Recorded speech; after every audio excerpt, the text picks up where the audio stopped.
touched on something, and we were talking about what makes grooms, like a little bit more different to other, I don't want to say unskilled workers, because we were saying that they are skilled, Highly skilled, but they're considered, in perhaps legal terms, to be such. And you said that it's the disparity really within the industry that is so stark, and I think that's a really important point.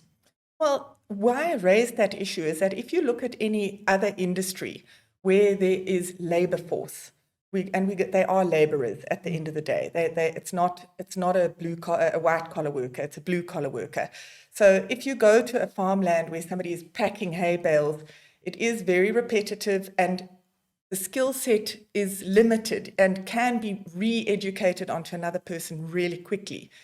Although they are laborers, I'm telling you, you can't just let anybody loose on a horse, no. Especially in terms of welfare and proper care. Just leading a horse can be dangerous. Mucking a stable, maybe carrying a water bucket, but that's a small part of being a groom. Just putting their head over the stable door in the morning and noticing what the horse's expression absolutely. is imperative to good horsemanship. Yeah. And first, like I mentioned earlier, you have to have a certain talent for animals, which not everybody is blessed with. It's very scary, actually, how little people know. So you were saying, people should teach their grooms to lunge properly. Well, maybe they need to go for a few lessons first too.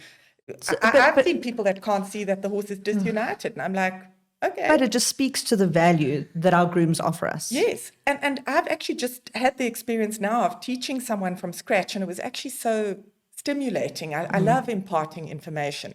And I tell you what, that simple exercise of understanding a bit of body language with the horse is something that they should have been given time to understand. And develop. And to really teach a groom properly, I think in a year would be quick. It would take more like 1 or 2 years.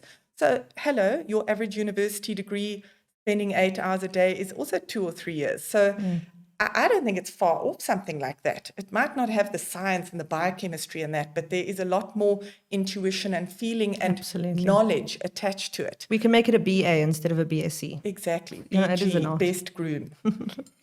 I think there's one thing that we also don't take into account, which is the passion these grooms bring to the sport, and how often they desperately want to learn more, and how often the rider or yard owner just doesn't do anything to channel that passion into anything.